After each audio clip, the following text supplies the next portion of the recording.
This podcast is proud to be part of the TalkSport Fan Network. TalkSport. Powered by fans. Danilo's free, and it goes to Gibbs White. First time we've seen them attack them, and there's Brandon! Well, that's what I wanted to see Robinson do. Taylor one, he scores! And the City ground goes ballistic! Here's Bob Williams. He's through here! And in the end, Forest will say it doesn't matter how you play as long as you win it. Yeah! Forest are Premier League! Hello and welcome back to Red Side of the Trent, bringing you the fan preview as Forest host Burnley for the second home game in a row, this time in the Premier League. I am delighted to welcome No Nay Never podcast presenter or co-host Tom Whittaker from Derby, of all places. Are you right, Tom? How are you? You know, Adam, yeah, please don't hold that against me. I won't do. How are you? All right, pal? Yes, very well, thank you. How about yourself? Yeah, not too bad. Obviously, we've had like mixed starts to the season. Burnley have lost all three games so far this season at home, albeit to Aston Villa, Man City, and Tottenham. Are you downhearted by those results, or are you quite optimistic still? I think if you're being realistic, you'd have said we'll do well to get anything out of those three fixtures. I think all three of them teams are going to be in or around the top six come the end of the season. I think what's made us a little bit nervous is just the manner of the defeats. You know, it's one thing to sort of put up a battling performance and maybe lose by the odd goal. Man City expect to lose 3-0, but Villa and especially Tottenham, they really blew us away. We didn't, you know, we've got a goal in us, but defensively we're so open, we're so easy to get at, and that was quite alarming. It wasn't the fact that we lost these games so much as the manner in which we lost them, I think. Yeah, I mean, because last season when we played those three sides at home, we only let in 4 goals collectively, which is like, I mean, when you kind of look at it, it's like a bit alarming because you guys breezed the league last season. Was you expecting to lose so heavily then, or not really? No, I think it was the tactical setup that surprised us. Really, I think you know, we're realistic about the way that we played last season. It's quite possession heavy, and it's going to be hard to translate that into the Premier League when you're not going to have as much of the ball. I think we were expecting probably to be on the end of a few hard-ins and maybe dish a few hard-ins out as well, but obviously it's only been one-way traffic so far. I think the way we're set up at the minute is we're still playing as if we've got, you know, Wigan and Rotherham at home every week, and we can just set up, have 70% of the ball and play in their half. And we've just been naive, really, and obviously teams with much better players are picking up on that and just picking us off at where we're really. Would you say that's then Company being a bit naive and a little bit stubborn in terms of like thinking you can still play that same way? And do you think if it carries on, he will change, or do you think you've built the squad around to play in that system, or is it just a matter? Or another option is, do you think it's just a matter of time before it does click and the players adjust to the league? Yeah, I think it'll be interesting to see how we get on when we're playing sort of teams that are more likely to be at our level. You know, as I say, probably the 3 teams we've played so far are going to be in, if not the top 6, certainly the top 8. So how we are against teams, especially at home, that are probably bottom half teams will be probably dictate our season a little bit more. I think at the minute it's feeling like it's got a little bit of a parallel with Marcelo Bielsa at Leeds, and I'm not talking about the season when they came straight up and finished 9th. I'm talking about the season after, when they were losing 6-0 every week and just setting up the exact same way. From the noises that Vincent Kompany's making, this is the style that he wants to play, and he's not inclined to change it. The recruitment that we did in the summer was quite heavily focused on the final third. We didn't really bring in certainly not a lot of, sort of better options, I would say, in the middle of midfield and at the back. So we probably have got the squad set up more to be an attacking side as well. So perhaps that's partly colouring the thinking. We might need a bit of surgery on that area in January, but I think it's until we play a few teams that are kind of more beatable for us, it's too soon to say how it's going to end up, I think. How long do you give Company as a fan base in terms of like, say for example, if you lose to us on Monday night and then you went and lost the next 3 or 4 and Company's still trying to play the same way, how long do the fan base kind of give the patience and say, well, actually we need to shore up shop and actually get some results here? Because you could be in danger of going back down again and having spent a load of money. Although you'd probably bounce straight back up. Do you know what I mean? Yeah, it's an interesting question because, like, historically we haven't been a club that sacks managers. I think Dyche obviously did nearly 10 years before he was sacked, and before that it was Eddie Howe, and he left. He wasn't sacked. So I think Dyche was the first manager we'd sacked for over a decade. And the way that we won the league last year was pretty much flawless, and he's got so much goodwill in the bank from that. You know, winning the title at our deadliest rivals' ground is going to be hard to beat for anybody. Yeah, it's not a bad one, is it? Yeah. So I would think that I couldn't see people really getting on his back, especially not in the first half of the season. The big question mark for me is as you say, we spent the money. So a couple of times for Sean Dyche, you know, we came up and went back down, but we didn't really spend. You know, we put money on the infrastructure, and everyone was kind of appreciative of the fact that it was going to be a tall order to stay up. But as you say, company's been backed heavily, and with that investment, then if you do get relegated, then you're leaving yourselves at risk financially. We would have probably a bit of a fire sale if we did go back down. And I think if you're going to be back to that degree, and really, I think he's got the keys to the kingdom. You know, there aren't directors of football or anyone else with football knowledge really reining him in. He's really running the club himself, and that means a lot of it is on him. You know, if we succeed or fail. So I think it would take a long time for the fan base to turn. And me personally, I would say after what he did last season, I'd be happy to have him next season, whether we stay up or go down. But the way we're losing and the way we lost against Tottenham, a lot of it was on the manager. It wasn't so much the players, the personnel, it was the tactical setup. He got it badly wrong, and I think if that doesn't improve, then people will start to question it a lot more. But as of this stage, I think people are still pretty much 100% behind him. Yeah, because I don't know much about your ownership. I just know JJ Watt's involved, and he was a flat offensive tackle in the NFL. So I'm not sure about your lot's ownership. It's kind of the same with ours, where it could they're like a loose cannon. It could happen at any time with Marinakis. So you're always on the edge of your seats. I did want to ask you, because I don't know the full story of this. It's just you hear rumours. But what happened with the game against Luton? Obviously, they were meant to play at Kenilworth Road, and they needed the infrastructure still needed work. But how come? Was there ever an offer of a reversal of that? And did Burnley turn it down? What happened there? Because I would have thought you'd have liked that fixture to have happened, so just so you can get some points on the board. Do you know what I mean? Yeah, absolutely. I think from what I hear, company wasn't in favour of reversing it, and I'm not 100% sure what the reasons are. I think one possible explanation that I've heard, which does make sense, is so our first 3 games have all been home games, and if we had reversed the fixture, it would have been 4 home games to start. Which obviously, if you get the points on the board, is an advantage. But if you come away without a lot, then you're playing catch up straight away. Which, I mean, we're kind of in that situation already. So had we played Luton at home and not won, then we really would be, you know, we'd be looking at a backlog of 4 away games to fill, 3 really tricky away games. So I think from that perspective, it wasn't the sort of the ideal situation to be in right at the start of the season. I think as well, it was quite nice to avoid going to Luton for their first Premier League home game. I think once they've been in for a couple of months, probably, you know, it might be a slightly easier place to go at that point. Yeah, you'd hope so. It might be a bit down in the doldrums. From that point of view was good as well. Yeah. In the transfer window, Yeah, you mentioned in the transfer window that you were a bit top heavy. So I'm assuming that you'd have liked to have strengthened in midfield and maybe in the back 4. Would you agree with that then?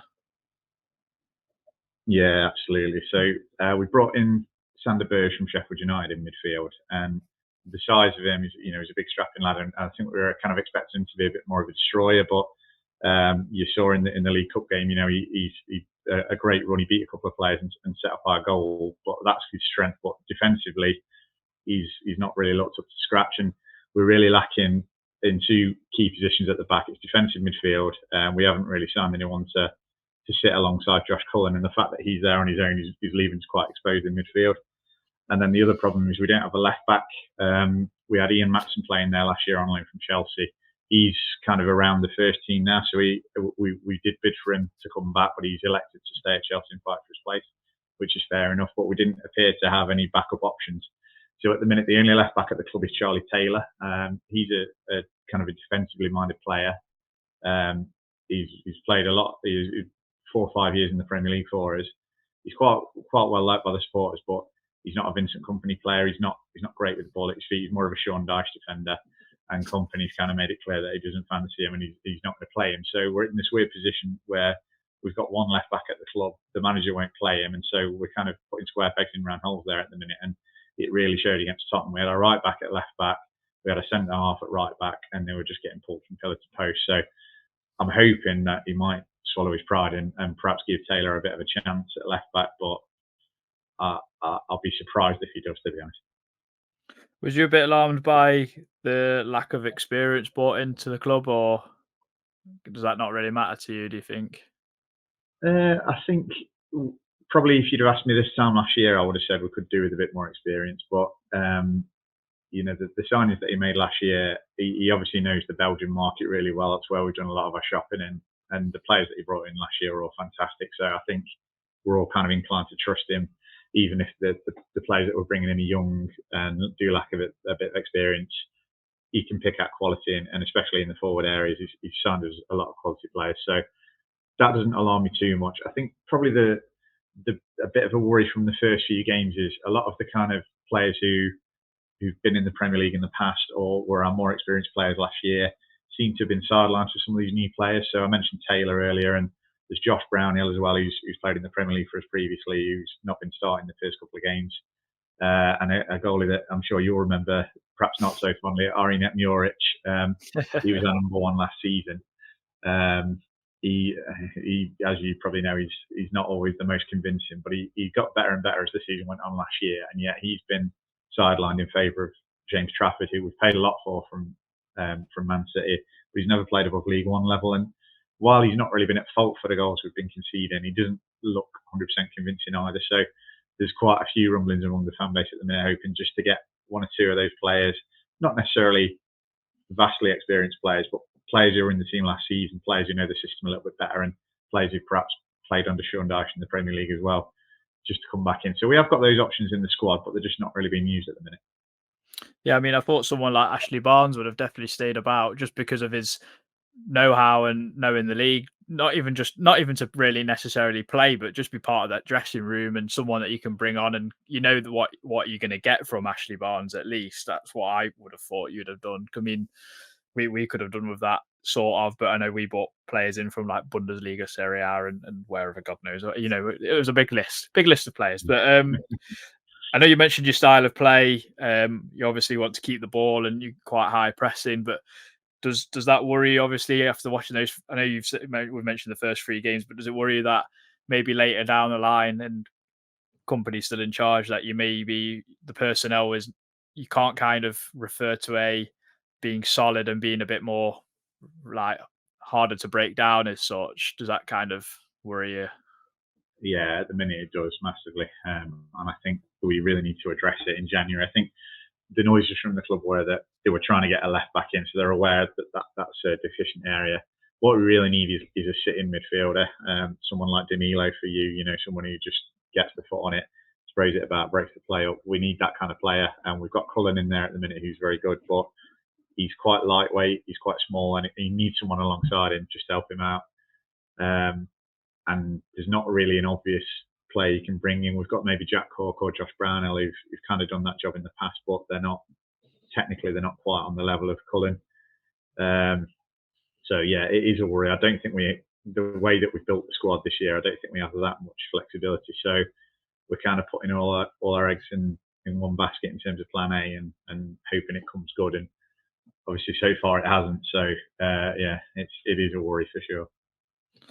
I mean, we're going to talk about at least some of your strengths, because I think we've spoke about your weaknesses enough. But who should Forest fans kind of fear? Because I had the fortunate standpoint of not being able to watch the cup game, because I heard it was absolutely awful from both points of view, even though you got the win in the end. But I didn't watch too much of Burnley last season in the Championship. I'd be lying if I've watched much of the Championship since Forest got promoted, although I'd have liked to. Just kind of more out of necessity than choice. But yeah, who would you say your strengths are early doors this season? Yeah, to be fair, I've said a lot that I'm quite worried about the defence, but we do look really strong going forward. We've brought in a lot of attacking players, and a lot of them do look really good. So the front three that will probably play on Monday will be Luca Kolyosho, who's 18-year-old. We've signed him from Espanyol. He's absolutely rapid. He's got lots of tricks. He's beating men left, right, and centre. Perhaps just as you get with 18-year-olds, not quite the final decision there yet, but he's an exciting player to watch. You'll see probably one of either Anas Sarori or Manuel Benson, maybe both. They were probably the two best players in the Championship last year.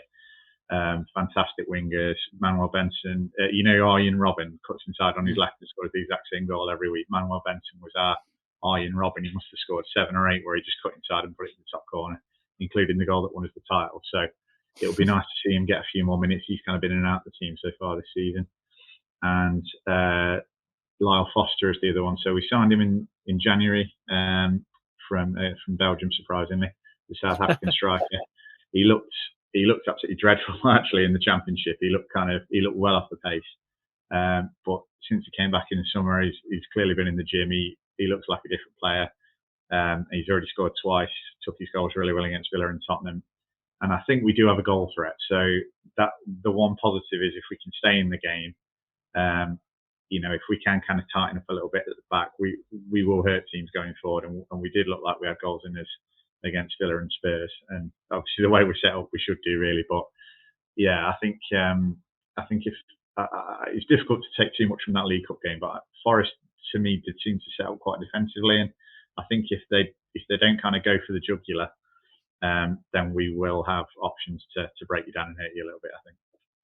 Yeah, I think the team was very much rotated in the cup game, as far as I'm aware. But how do you expect the game to kind of go and kind of set up? Do you expect Burnley to have a lot of the ball, or do you think you might actually change it up a little bit and maybe sit and try and counter, or do you think Company will stick to his guns? Yeah, I think from the noises that he's making and the kind of character that he is, I think he's going to stick to his guns. I think we're going to play the same way that we've tried to play in the first few games.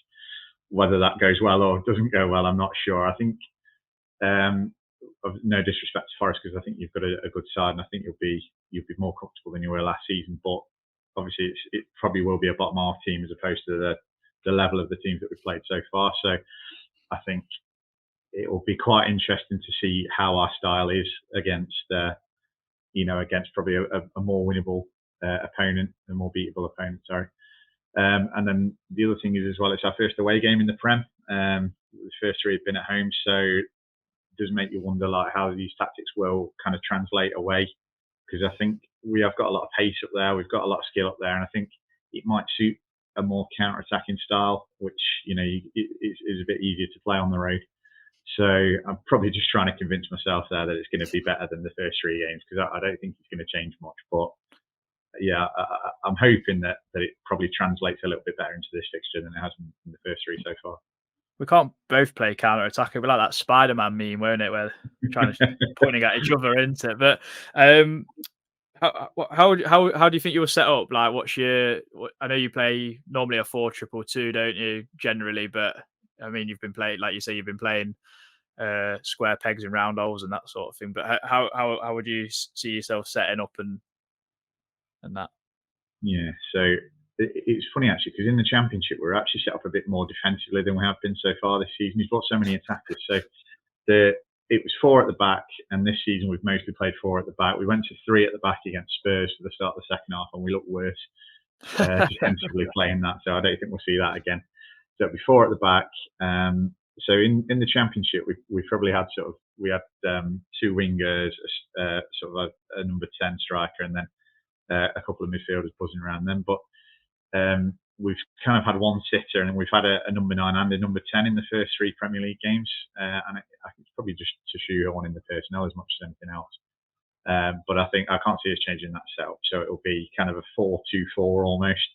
And the big question will be what the 2 does. Because it's been Cullen sitting and Burge kind of roaming, and he just doesn't really look like he can do that job, Sander Burge. So I think perhaps if we brought Brownhill in for Burge, he'd probably play a little bit deeper, and then that might release kind of the front 4 a bit more. So I'm hoping that's what we do. I can't see the formation changing. I think it'll just be what he does with the personnel and whether he's decided based on the first 3 games to make those changes. How would you go about it? Would you rather be maybe put an extra man in midfield and go 3 man in midfield? Because we found this last season where we tried to play the same style we did when we got promoted as well, and then we were just getting absolutely overran in midfield. I don't know if you found that in the first 3 games, because predominantly all 3 of those sides play with 3 in midfield, so it's just you just get Yeah, overran, you get picked off by the extra man in there, unfortunately. yeah, that's exactly it. And we've got this high press, so we're pressing them on the edge of their box. We've got 4 or 5 players pressing, one ball over the top, and then suddenly it's like 5 on 5 because, like you said, the midfield is just getting overrun. Yeah, I would sacrifice. So we're playing Amdouni, he scored the winner in the cup game. He's been playing number 10, but he's not very defensively minded. He's almost playing as a second striker, and that's a luxury we can't really afford at the minute. So for me, I'd be, as much as I like Amdouni and he's a good player, I'd probably be looking to drop him and have a midfield 3 of perhaps Brownhill and Cullen sitting and Burge just a little bit in front of them. I think that would suit Burge better as well. But yeah, I'm not 100% sure that's what company will go for. All right. Well, give us a lineup prediction, Tom, because I want to hear it. I want to hear how close you'll get. I'll have a look when the Okay, team's announced. So this is what I think company will pick then. So it'll be Trafford in goal. I think he'll probably go. I don't think he'll put Taylor in yet. I think it'll be Roberts at left back. The centre halves will be Bayer and O'Shea. You'll have Alderkirk at right back. Cullen and Burge midfield, and then the front 4 will be Koleosho, Amdouni, probably Zarori, I would have thought, back for this one, and Foster up front. That's what we have been doing, and I don't think he'll change it as much as I'd like him to. Yeah. What's your thoughts been on Forest? If you've obviously watched Match of the Day or whatever, like what have you thought of us so far this season? I mean, we got over the banana skin of Sheffield United, where I thought we should have been about 3-0 up within the first half an hour, and we made a meal of it, of winning in the last minute. Yeah, that goal from Hamer was incredible, wasn't it? Yeah, well, Yeah, an old hero, Chris Wood, scoring the winner. So. yeah, doing his usual job of standing there until something hits his head and goes in. Yeah. Yeah. Well, I keep my living in Derby. My best mate is actually a Forest season ticket holder, so I do keep a close eye on him. I try and get to games when I can. Although since you went up, it's been pretty much impossible to get a ticket as a neutral. So yeah, I think even the games that he's lost, obviously tough away games and pretty unlucky, I would say, especially at Old Trafford. Obviously racing into that 2-0 lead. I've been there before where we've been 2-0 up at Old Trafford, and you just think the inevitable is going to happen, especially with the officials joining in and giving them a helping hand, shall we say. But yeah, I think with the fixtures you've had so far, I think you've got to be delighted with your points return. As I say, I think that the recruitment you've done this year has been probably a little bit more. It was a bit scattergun last year, I'm sure you'll agree. You can see some of the players that you sign players in January like Shelby, and they're already leaving. So I think the recruitment this year has been a bit more considered. It's been, obviously, you've got the advantage of having been there a year and having the squad in place. So I think you'll have a better season than last season. I can't see you sort of pushing up for the top 10 or Europe, but I don't think it would be going to the wire like it did last season in terms of the relegation battle. I think probably a solid sort of 12th, 13th, and that's a great season for Forest. That progress like that is what it's all about. Joe, with the way you guys play, who kind of strikes fear into you when you kind of look at our squad or team in the last couple of games? Especially, well, I'm kind of referring to Chelsea and Anthony Elanga, but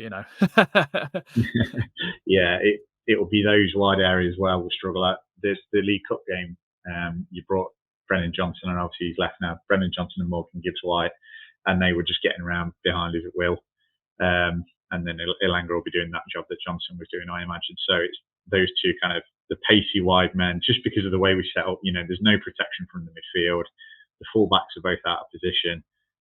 I think they're going to struggle, and if we don't kind of double up on those players, if the wingers aren't kind of tracking back and sacrificing, then I think you're going to get a lot of joy down those flanks, and it only takes one good ball and it's a goal. Yeah, I mean, this has got a potential banana skin on it because you've got here on merit. I mean, you played unbelievable football in the Championship, clearly, because everyone wouldn't harp on about Company so much and Burnley and the documentary and stuff like that. I've not managed to watch it or anything yet, but it has got a potential of bananas because obviously all our away games have been like the top 6, and then the first 3 home games of the season are all against the promoted sides, and no one wants to play the promoted sides at the very start because they're all on a bit of a high. Everyone takes them too lightly, and then you kind of get sucker punched. So it's going to be a tough game. But what are your score predictions for it? I think I'm probably looking at this through clear tinted glasses, but I'm hoping that after the difficult first 3 fixtures we have, this is going to be an easier game. Not an easy game by any means, but an easier game. I remember at the start of last season, it did take you a while to get going at home as well. So I'm hoping that it's perhaps a good time to play at the City Ground, because I know towards the end of last season it was absolutely rocking for every game.